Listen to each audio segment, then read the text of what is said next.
Forrest Gump, Chapter 9, A Real Idiot. Of course, the first thing that I wanted to do when I got back to America was find Ginny. So I phoned Moses in Boston. The Broken Eggs group has broken up, he told me. I don't know what happened to Ginny. I heard that she went to Chicago, but that was 5 years ago. Do you have a telephone number or anything? I asked. It's an old number, he said, but perhaps she's still there. I phoned the number, and she wasn't. Ginny Curran? A man's voice said. She went to Indianapolis, got a job at the Temporary factory. So I went to Indianapolis on the bus. The Temporary factory was outside the town. I asked about Ginny at the office, and the woman said, Yes, she works in here. Why don't you wait at the side of the factory? It's almost lunchtime, and she'll probably come out. So I did. A lot of people came out at lunchtime. Then Ginny came out. She went and sat under a tree on the grass and began eating an apple.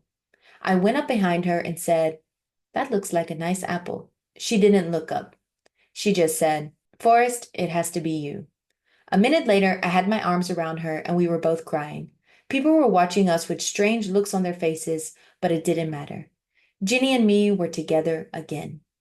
I finished work in 3 hours, Forrest, Ginny said. Why don't you wait for me in that bar across the street? Then I'll take you to my place.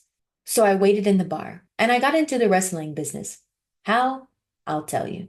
It started when I arm wrestled a man in the bar and won some money on a bet. That gave me an idea, but at first I didn't say anything to Ginny. She came across to the bar after work and we had a drink and talked. I saw you on TV when you went up into space, Forrest, she said, and I told her all about that and about Sue, the ape. What happened to him? She asked. I don't know, I said, but he was a good friend. Later, we went back to Ginny's flat and she said, You can stay here. The next day, when Ginny went to work, I went back to the bar. Several people wanted to try arm wrestling with me again, and I said, Okay. None of them won because I was too strong, but plenty of people wanted to try their luck. After about a month, I was winning nearly $200 a week arm wrestling. Then one day, a man called Mike came into the bar. You can make a lot more money, he told me.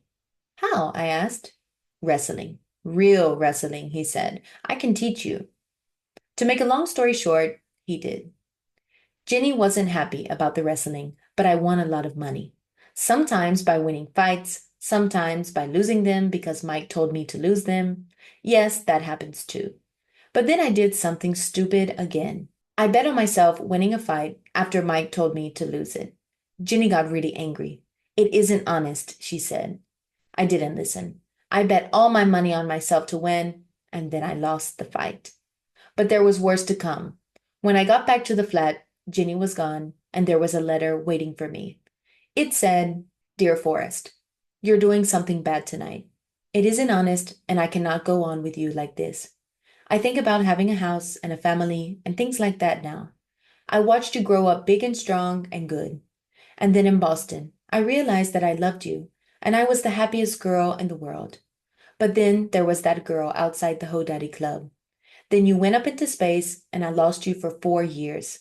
And I think you changed. And I think perhaps I changed too. I just want to live an ordinary way, so I must go and find it. I am crying while I write this, but please don't try to find me. Goodbye, my dear. Love, Jenny. And for the first time ever, I knew that I was a real idiot. That's the end of Chapter 9, A Real Idiot. If you would like to know what happens in Chapter 10, please listen to the next episode. See you next time. Bye.